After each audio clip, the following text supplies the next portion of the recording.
Exclusively on the OysterLink Podcast, the fastest growing hospitality job platform in the US, Chef Gabriel Balderas discusses his journey from Oaxaca to Louisiana. He explores the slow food movement, the realities of running a farm-to-table operation, and his mission to preserve heritage ingredients through his diverse restaurant concepts. Chef Gabriel, thank you so much for joining us today. Thank you for having me. It's a pleasure to be here with you guys. So, Chef, can you please introduce yourself and tell us a bit about your career path? I know that you have a very interesting story from Mexico to two restaurants, then to a new restaurant in Mexico. We want to hear that from you. Sure. Well, my name is Gabriel Balderas, and I was born in Mexico. I immigrated to the United States when I was 16, and I lived in a couple of different cities here.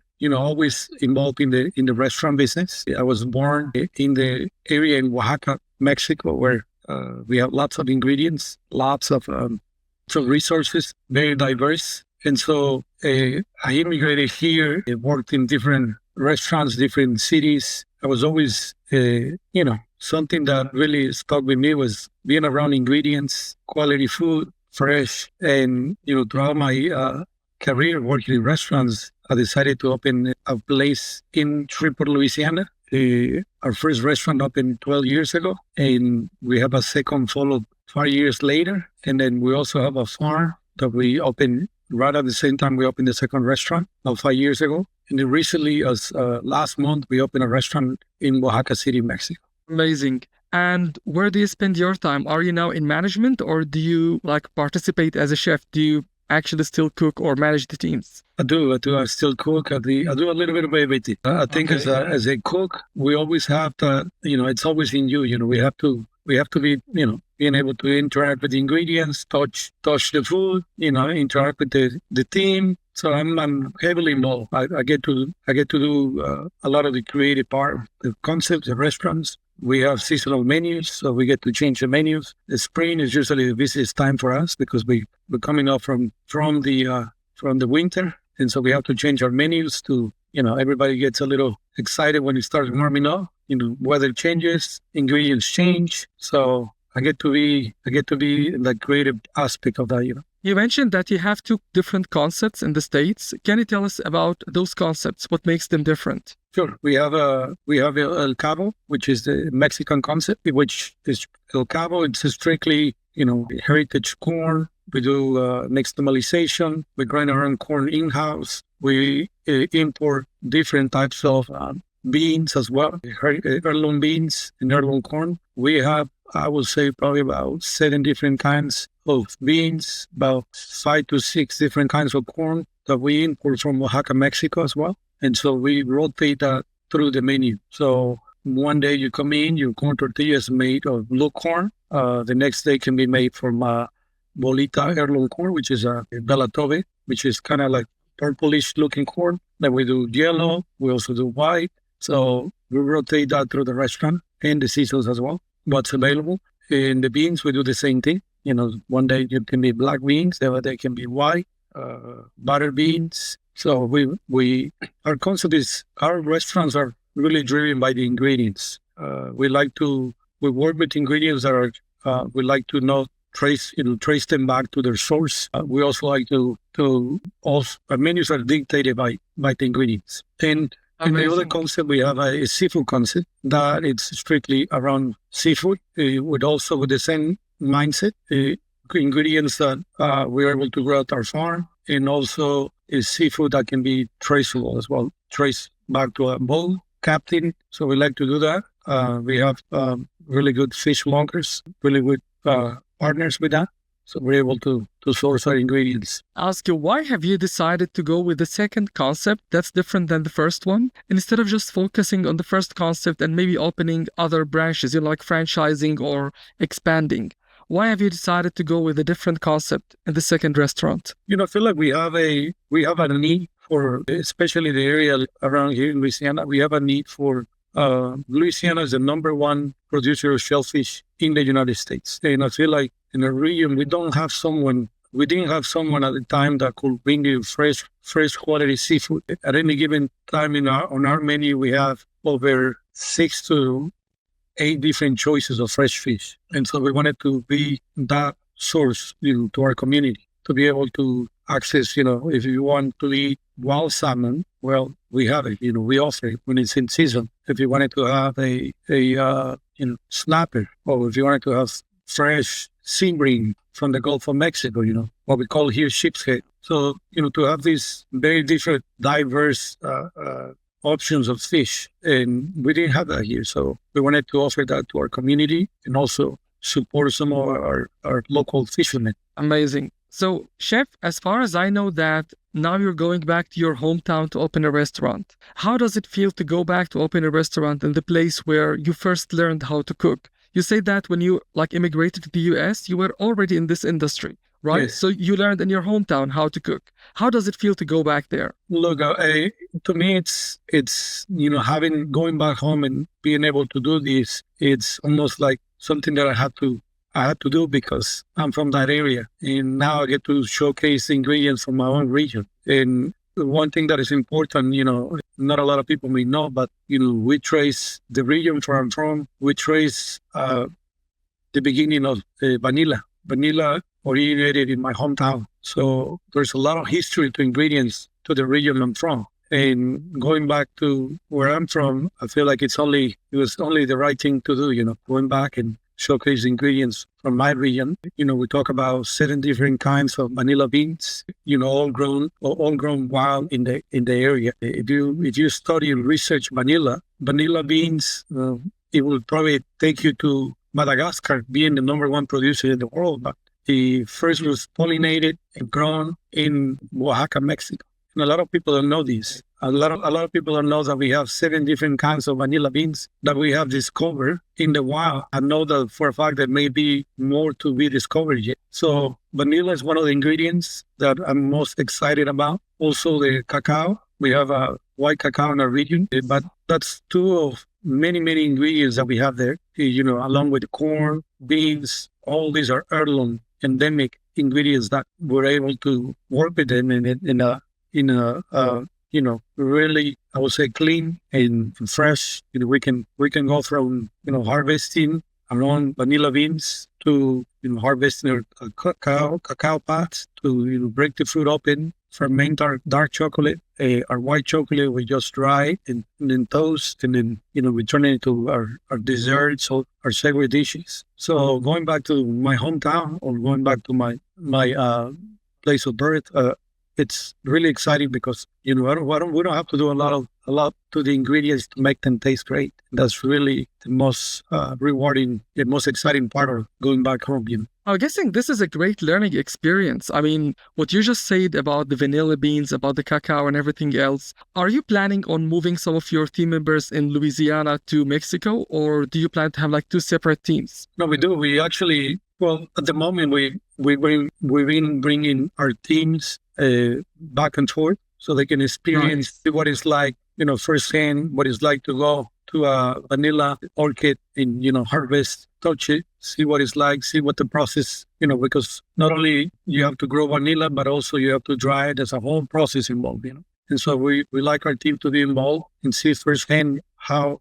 it's done, but also being able to be creative with ingredients because there's the possibilities are unlimited. And so it's important for us to educate our team members as well. And I feel like there's not often you get the opportunity to do that if you're in the food service industry or the hospitality profession, which I call it. It's a profession for us. Amazing. Chef, the majority of our audience is from this industry. So I would like to hear an advice from you. If you can go back in time to the age when you were a 16-year-old, just immigrating to the US, and what advice would you give yourself back then? If you can meet your younger self, what would you say? That's a tough question, I feel like the advice I will give my young self at 16, I would say, slow down, take it in. It's not all about rushing or getting things done. How fast can you get something done? It would be to slow down, take it in, learn, be patient.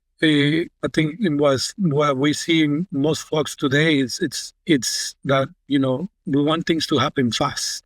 And I feel like it's important to kind of step back a little bit and think about, those years that you never get them back. So it's important to enjoy the process, the learning process, slow down, take it all in, and decisions can be made. Obviously, at that age, it's difficult to make the right choices and decisions. Yeah. Everyone is trying to skip stages. That's what we can see in the industry lately. Everyone is trying to rush into something else, rush into something more and more, just climbing the ladder as fast as possible. Sure.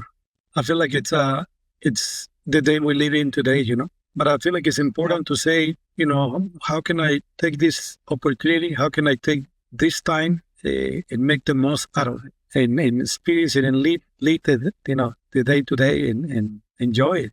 Don't rush into things, don't make the decisions based on, emotions. As far as I know, you run nourishing farms to supply your own restaurants. So, what pushed you to take on farming on top of everything else? Because running restaurants, this is a very stressful thing already. And then you took on farming on top of that. So why did you consider to do that? Well, it's always been part of me growing in an area that we had access to all the ingredients. I feel like it always stuck with me that, wanted to have access to ingredients that were fresher than we're able to get here in the United States. And I feel like the 2019 pandemic, or I will say after the COVID, I feel like we were actually in a bad place as a profession, as hospitality profession. We saw everything that we knew collapse. In one of the things that I realized at the time that we didn't have control of anything, and not because we wanted to be controlling of things, but I feel like we have, as someone that cooks and experience growing vegetables and raising animals, I feel like we have to let nature do its thing, but in a way that if we, able to cook with good ingredients, we want to, as cooks, I feel like by nature, we want to have access to the best ingredients available, and it's hard to control that. So when the pandemic happened, I feel like that was the moment that it made me, push to say, I have to do this, because otherwise, I think the pandemic showed us how fragile our food system in America is. One thing can trigger, can shut down the whole chain supply, Yep. And because of that, we took it, we took the challenge, took on the challenge to start the farm, to provide our own ingredients as much as we could. To this day, I can tell you, we're able to raise our meat birds, our chickens. We have our layers, we have eggs. We provide eggs for the restaurants. We grow all our herbs with the restaurants. We do seasonal rotation vegetables. We have quite a few fruit trees. We have our own grapes. We do a lot of things for the restaurants. It's still, I can tell you, we're nowhere near the percentage of ingredients that we want to supply ourselves or grow ourselves. We're probably about 40 to 50% of our ingredients for the restaurant. And our goal is to possibly be around 70 to 80%. I think in this time and age, it's very challenging because you need lots of acreage, lots of land, and you have to be a steward of the land as well. So with that in mind, it's even more challenging to raise your own beef, raise your own chickens, raise your eggs, and then on top of that, the vegetables. You mentioned 40 to 50%, right? Yes. So can I ask you, how does that change what ends up on the plate? When you manage 50% of your supply chain, how does it change what's ending on the plate? What is the difference? I want to say something that maybe some people don't agree with me, but if I'm able to harvest a radish right off the ground, and my farm is literally, one of my restaurants is half a mile away from my farm. If I can harvest radishes at 10 in the morning, and I can be serving that radish at 11 o'clock when my restaurant opens, the flavor profile of the ingredients are far greater than any vegetable you can get from the grocery store or a supplier. So how will my ingredients change my plate or my dishes? It has a big impact on flavor, texture, shelf life of the ingredients. I can harvest ingredients and I know that I can still, to give you an idea, just fresh mint. I can pick fresh mint in the morning, and that fresh mint that I picked in the morning, it can still look fresh after day 5.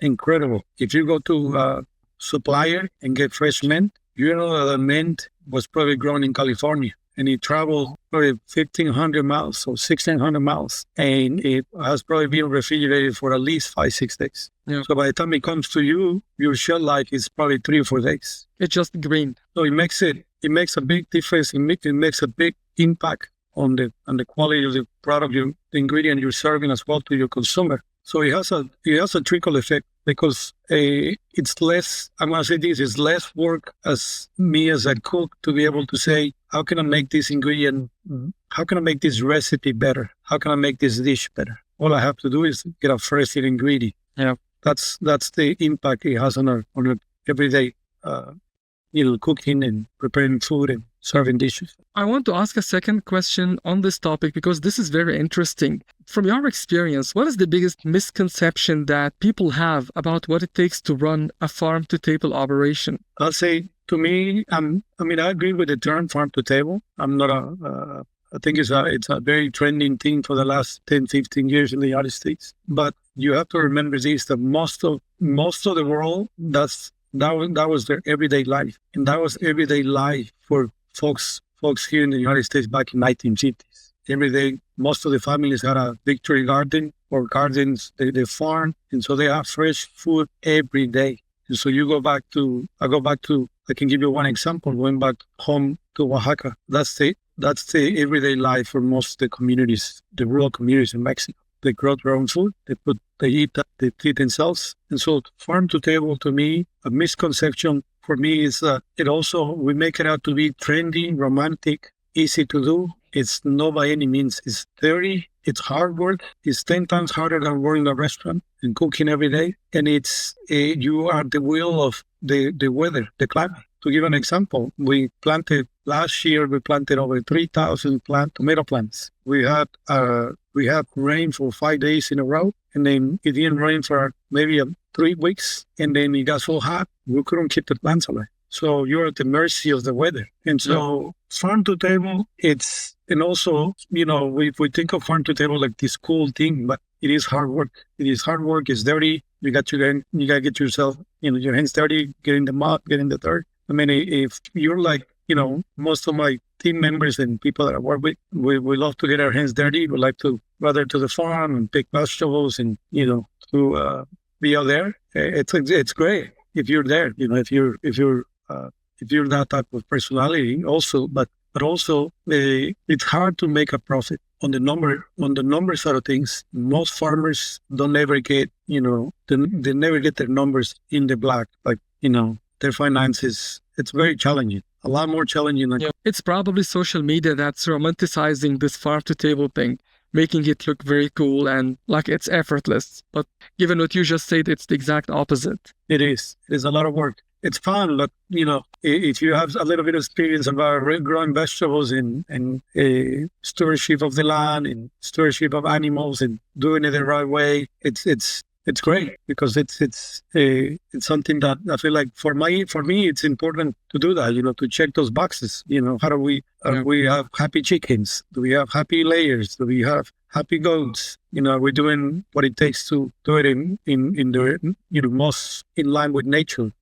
While preparing for this interview, I came across the term slow food movement, and I found that you have something with that. So what role do you play in this movement, and can you share something about it? Well, just to give you a brief explanation about slow food movement, it started back in Italy. Our founder was Carlo Petrini, and the reason how I got started is because Carlo Petrini didn't want a McDonald's being built. McDonald's was growing and expanding into Europe, and the Italians thought it. So they didn't want fast food to become the norm, just like it is here with us in the United States. And so basically, the motto that slow food movement has is fair, good, and clean food. And what do I mean by fair, good, and clean? Well, free of pesticides. That means clean, good, that we done the legwork to be able to make it a quality ingredient. And also fair means that we have to reward or pay the farmer a livable wage to be able to do farming.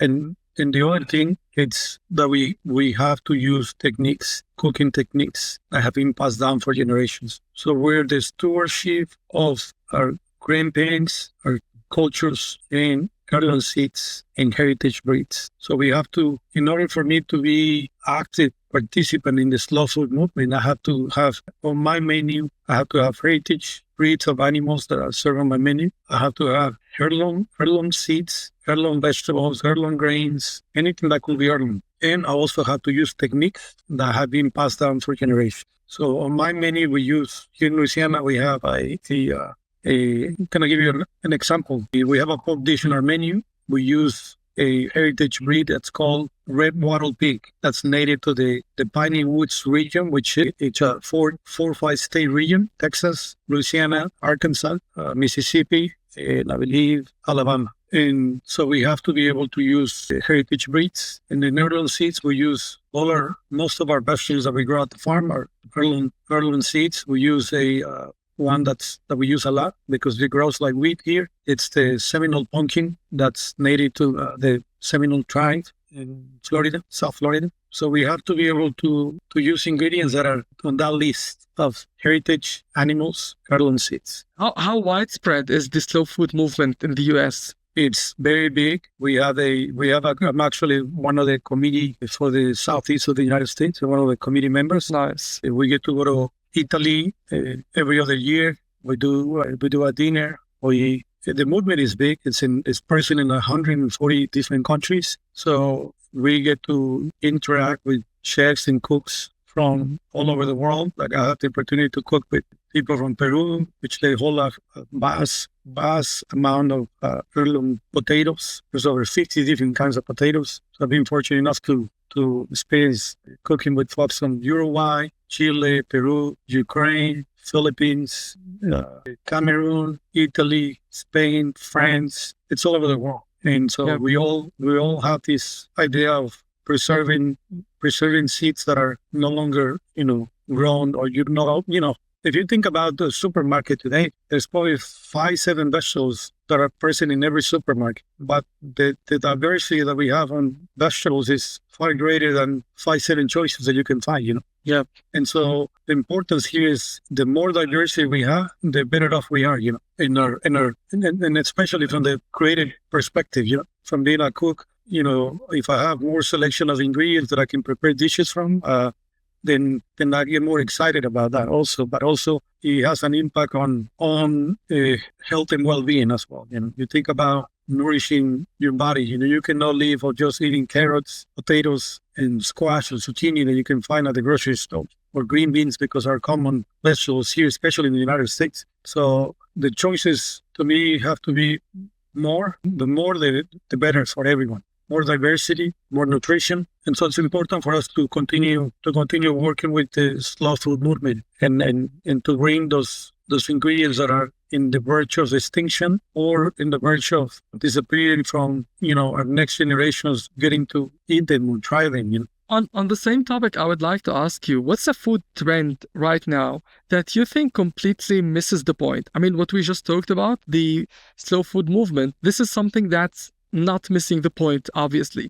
What is a food trend that's actually missing the point? That's a great question. I think that we live in a time where I feel like our social media, basically our influencers have so much influence in today's world, especially in food and beverage. I feel like we're becoming a more globalization. It's here. Yep. And there's no denying it. Yeah, I feel like a food trend for us that unfortunately they come and go like quickly, Like, what do you think about it today? Like, I'm thinking for 2025, I feel like we're seeing more of the old is becoming the new. Like, think about ingredients or dishes. Like, I see, like, for instance, a chicken dish that I've seen lately, like a cordon bleu chicken. That it was 15, 20 years ago was something that you will see on menus, in restaurants. And now I feel like it's coming back. So I feel like these trends that are more like the old and the new, the old is becoming the new.